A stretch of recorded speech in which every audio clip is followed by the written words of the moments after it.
Mulki Sundaram Shetty memorial charitable trust ವತಿಯಿಂದ ಸಹಾಯ ಹಸ್ತ ಪ್ರದಾನ ಸಮಾರಂಭ ಶನಿವಾರ ಮುಲ್ಕಿ ಸುಂದರಾಮ್ ಶೆಟ್ಟಿ ಸಭಾಭವನದಲ್ಲಿ ಜರುಗಿತು. ಕಾರ್ಯಕ್ರಮವನ್ನ ಅತಿಥಿಗಳು ದೀಪ ಬೆಳಗಿಸುವ ಮೂಲಕ ಉದ್ಘಾಟಿಸಿದರು. ಬಳಿಕ ಮಾತನಾಡಿದ ಮುಲ್ಕಿ ಸುಂದರಾಮ್ ಶೆಟ್ಟಿ ಮೆಮೋರಿಯಬಲ್ ಚಾರಿಟೇಬಲ್ ಟ್ರಸ್ಟ್ ಅಧ್ಯಕ್ಷ ಡಾ ಕೆ ಪ್ರಕಾಶ್ ಶೆಟ್ಟಿ ಅವರು, ನಮ್ಮ ಸಮಾಜದ ಓರ್ವ ಕಣ್ಮಣಿ ಮುಲ್ಕಿಯ ಮಾಣಿಕ್ಯ ಸುಂದರಾಮ್ ಶೆಟ್ಟಿ ಅವರ ಹೆಸರಿನಲ್ಲಿ ಟ್ರಸ್ಟ್ ಅಧ್ಯಕ್ಷನಾಗಿ ಇಂತಹ ಕಾರ್ಯಕ್ರಮ ಆಯೋಜಿಸುತ್ತಿರುವುದು ನನ್ನ ಸೌಭಾಗ್ಯ ಎಂದರು. ಮುಲ್ಕಿಯಲ್ಲಿ ಈ ಸಭಾಭವನವನ್ನ ನಿರ್ಮಿಸುವ ಜವಾಬ್ದಾರಿಯನ್ನ ಆರ್.ಎನ್. ಶೆಟ್ಟಿ, ನಿಟ್ಟೆ ವಿನಯ್ ಹೆಗ್ಡೆ ಅವರ ಸಮ್ಮುಖದಲ್ಲಿ ನನ್ನ ಮೇಲೆ ಹೊರಿಸಲಾಯಿತು. ನನ್ನ ತಂದೆ ಮುಲ್ಕಿ ಸುಂದರಾಮ್ ಶೆಟ್ಟಿ ಅವರನ್ನ ಭೇಟಿಯಾಗಿದ್ರು. ಅವರು ತಮ್ಮ 15 ನಿಮಿಷದ ಭೇಟಿಯನ್ನ ಆಗಾಗ ನೆನಪಿಸಿಕೊಂಡು ನನಗೆ ಹೇಳ್ತಾ ಇದ್ರು. ನನ್ನ ತಂದೆಯ ಮೇಲೆ ಅಗಾಧ ಪ್ರಭಾವ ಬೀರಿದ ಸುಂದರಾಮ್ ಶೆಟ್ಟಿ ಅವರನ್ನ ನೋಡಬೇಕು ಎಂಬ ಆಸೆ ಇತ್ತು, ಆದರೆ ಅದು ಈಡೇರಲಿಲ್ಲ. ಅವರ ನೆನಪಿನ ಟ್ರಸ್ಟ್ ಜವಾಬ್ದಾರಿ ನನ್ನ ಮೇಲೆ ಹೊರಿಸಲ್ಪಟ್ಟಾಗ ನಾನು ಆ ಭಾವನಾತ್ಮಕ ಕಾರಣದಿಂದ ಸ್ವೀಕರಿಸಿದೆ ಎಂದು ಡಾ ಪ್ರಕಾಶ್ ಶೆಟ್ಟಿ ತಾವು ಟ್ರಸ್ಟ್ ಜವಾಬ್ದಾರಿ ವಹಿಸಿಕೊಂಡ ಹಿಂದಿನ ಕಾರಣಗಳನ್ನು ವಿವರಿಸಿದರು. ಸಭಾಭವನ ಆದಮೇಲೆ ಅನೇಕರು ಟ್ರಸ್ಟ್ ತಮ್ಮದು ಎನ್ನುತ್ತಿದ್ದಾರೆ.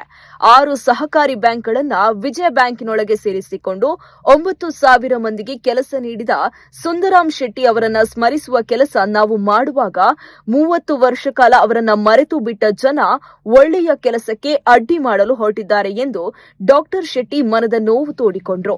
ಸಭಾಭವನಕ್ಕೆ ಆರ್.ಎನ್. ಶೆಟ್ಟಿ 5 ಕೋಟಿ ರೂಪಾಯಿ ಮತ್ತು ಮುಖ್ಯಮಂತ್ರಿಯಾಗಿದ್ದಾಗ ಯಡಿಯೂರಪ್ಪ ಸರ್ಕಾರದಿಂದ 5 ಕೋಟಿ ರೂಪಾಯಿ ನೆರವನ್ನ ಆರಂಭಿಕ ಹಂತದಲ್ಲಿಯೇ ನೀಡಿದ್ದನ್ನು ಅವರು ಸ್ಮರಿಸಿದರು. ದಕ್ಷಿಣ ಕನ್ನಡ ಸಂಸದ ಕ್ಯಾಪ್ಟನ್ ಬ್ರಿಜೇಶ್ ಚೌಟ ಅವರ ಬ್ಯಾಕ್ ಟು ಊರು ಚಿಂತನೆಯನ್ನ ಶ್ಲಾಘಿಸಿದ ಡಾ ಪ್ರಕಾಶ್ ಶೆಟ್ಟಿ, ತಾವು ಗೋಲ್ಡ್ ಫಿನ್ಸ್ ಸಿಟಿಯಲ್ಲಿ 7 ಮಿಲಿಯನ್ ಚದರಡಿ ಸ್ಥಳಾವಕಾಶ ಇರುವ ಐಟಿ ಪಾರ್ಕ್ ನಿರ್ಮಾಣ ಮಾಡುತ್ತಿರುವುದಾಗಿಯೂ ಇದೇ ಸಂದರ್ಭ ಪ್ರಕಟಿಸಿದರು.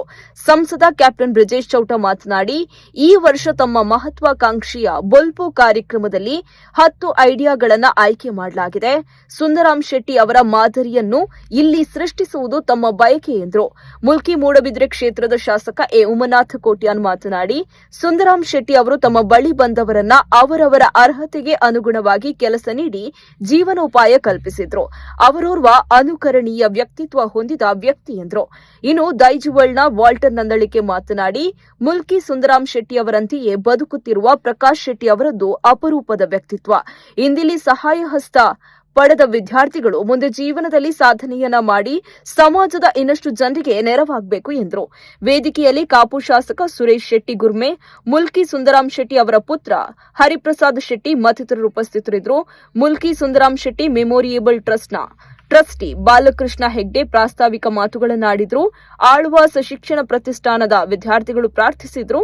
ನಿತೇಶ್ ಶೆಟ್ಟಿ ಎಕ್ಕಾರ್ ಹಾಗೂ ನಿತಿನ್ ಸಾಲಿಯಾನ್ ಕಾರ್ಯಕ್ರಮ ನಿರೂಪಿಸಿದ್ರು. ಸುರೇಶ್ ಶೆಟ್ಟಿ ಗುರ್ಮೆ ವಂದಿಸಿದ್ರು. ಈ ಬಾರಿ ಮುಲ್ಕಿ ಸುಂದರಾಮ್ ಶೆಟ್ಟಿ ಸ್ಮಾರಕ ಚಾರಿಟೇಬಲ್ ಟ್ರಸ್ಟ್ ವತಿಯಿಂದ 300 ಕುಟುಂಬಗಳಿಗೆ ಹಾಗೂ ವಿದ್ಯಾಸಂಸ್ಥೆಗಳಿಗೆ ಒಟ್ಟು 50 ಲಕ್ಷ ರೂಪಾಯಿಗಳ ಸಹಾಯಧನವನ್ನು ವಿತರಿಸಲಾಯಿತು. ಸಮಾರಂಭದಲ್ಲಿ ಕಾರ್ಯಕ್ರಮ ಆಯೋಜನೆಗಾಗಿ ದುಡಿದ ಯಥಾರ್ಥದ ಈಶ್ವರ್ ಶೆಟ್ಟಿ ತಂಡವನ್ನು ಡಾ ಪ್ರಕಾಶ್ ಶೆಟ್ಟಿ ಅಭಿನಂದಿಸಿದರು. ಎಲ್ಲರ ಮುಂದೆ ಆರ್.ಎನ್. ಶೆಟ್ಟಿ ಹೇಳಿದರು, ಅವರ ಒಂದು ಸ್ಮರಣಾರ್ಥಕ ಭವನವನ್ನು ಮುಲ್ಕಿಯಲ್ಲಿ ನಿರ್ಮಾಣ ಮಾಡಬೇಕು, ಅದರ ಸಂಚಾಲಕನಾಗಿ ನಿನ್ನ ಜವಾಬ್ದಾರಿ ಅಂತೇಳಿ ನನ್ನ ಹೆಗಲ ಮೇಲೆ ಇಟ್ಟರು. ನಾನು ಯಾವ ಜವಾಬ್ದಾರಿಯನ್ನು ಯಾವತ್ತೂ ಕೈಗೆತ್ತಿಕೊಂಡವನಲ್ಲ. ದೇವರು ಏನಾದರೂ ಸಹಾಯ ಮಾಡು ಅಂತೇಳಿದರೆ ಸಹಾಯ ಕೊಟ್ಟು ನಾನು ಅಲ್ಲೇ ಕೈ ಮುಗಿದು ಬರುವವನು. ಅಂಥದ್ದಲ್ಲಿ ನಾನು ಬಹಳ ಸಂತೋಷದಿಂದ ಆ ದಿನ ನಾನು ಸ್ವೀಕಾರ ಮಾಡಿದೆ.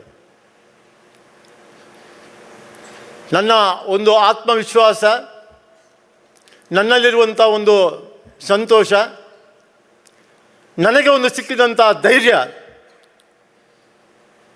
ಬಹುಶಃ ಮುಂದಿನ ನನ್ನ ಬದುಕಿನಲ್ಲಿ ಇವಾಗ ಸುಮಾರು 7-8 ವರ್ಷ ಆಯಿತು. ಅವರ ಪ್ರೇರಣೆ, ಈ ಕೆಲಸ ನನಗೆ ಬಹಳ ಅರ್ಥಪೂರ್ಣವಾಗಿದೆ ಅಂತ ನನಗೆ ಅನ್ನಿಸ್ತಾ ಇದೆ. ಬಾಲಕೃಷ್ಣ ಹೆಗ್ಡೆ ಅವರು ಹೇಳಿದರು, ಪ್ರಕಾಶ್ ಶೆಟ್ಟಿ ಯಾವಾಗಲೂ ಕೈ ಚಾಚಿದವರಲ್ಲ, ಕೈ ಕೊಟ್ಟವರು, ಕೈಗೆ ಯಾರಿಗಾದರೂ ಕೇಳಿದರೆ ಕೈಯಿಂದ ಕೊಟ್ಟವರು ಅಂತೇಳಿ. ನಿಜ, ಸತ್ಯ, ಅದರಲ್ಲಿ ಎರಡನೇ ಮಾತೇ ಇಲ್ಲ. ಆದರೆ ಸುಂದರಾಮ್ ಶೆಟ್ಟರ ವಿಷಯ ಬಂದಾಗ 81ನೇ ಇಸವಿಯಲ್ಲಿ ಅವರು ನಮ್ಮನ್ನು ಬಿಟ್ಟು ಅಗಲಿದರು. 1918ನೇ ಇಸ್ವಿನಲ್ಲಿ ಬಹುಶಃ ನಾವು ಈ ಕೆಲಸಕ್ಕೆ ಕೈ ಹಾಕಿದೆವು. 38 ವರ್ಷದಲ್ಲಿ ಸುಂದರರಾಮ್ ಶೆಟ್ಟರ್ ನೆನಪಾಗಿಲ್ವ ಹಾಗೆ ಯಾರಿಗೂ?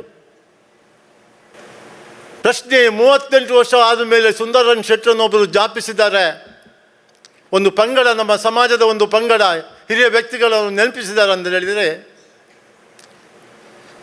ಒಬ್ಬ ಸಂಚಾಲಕನಾಗಿ ನನಗೆ ಆ ಜವಾಬ್ದಾರಿಯನ್ನು ಕೊಟ್ಟಿದ್ದಾರೆ ಅಂತ ಹೇಳಿದರೆ, ನನ್ನ ಜಾಗದಲ್ಲಿ ಯಾರಿದ್ದರೂ ಬಿಡ್ತಾ ಇರಲಿಲ್ಲ. ನಮಗೆ ಈ ಪ್ರಾಜೆಕ್ಟ್ ನಮಗೆ ಸುಮಾರು 34 ಕೋಟಿ ಇನ್ಕ್ಲೂಡಿಂಗ್ ಲ್ಯಾಂಡ್. ಬಹಳ ಕಷ್ಟದ ದಿನಗಳನ್ನು ನಾವು ನೋಡಿದ್ದೇವೆ. ಅವತ್ತು ನಮಗೆ ಯಾರು ಸಹಾಯ ಕೊಡಬೇಕಿತ್ತು ಅವ್ರು ಕೊಡಲಿಲ್ಲ, ಯಾರ ಹತ್ರ ನಾವು ಎಕ್ಸ್ಪೆಕ್ಟ್ ಮಾಡಲಿಲ್ಲ ಅವ್ರು ಕೊಟ್ಟರು. ಅದು ಸುಂದರರಾಮ್ ಶೆಟ್ಟರ ದೊಡ್ಡತನ. ಅದಕ್ಕೆ ದೇವರಿದ್ದಾರೆ ಅಂತ ಹೇಳೋದು ಅಲ್ಲಿ.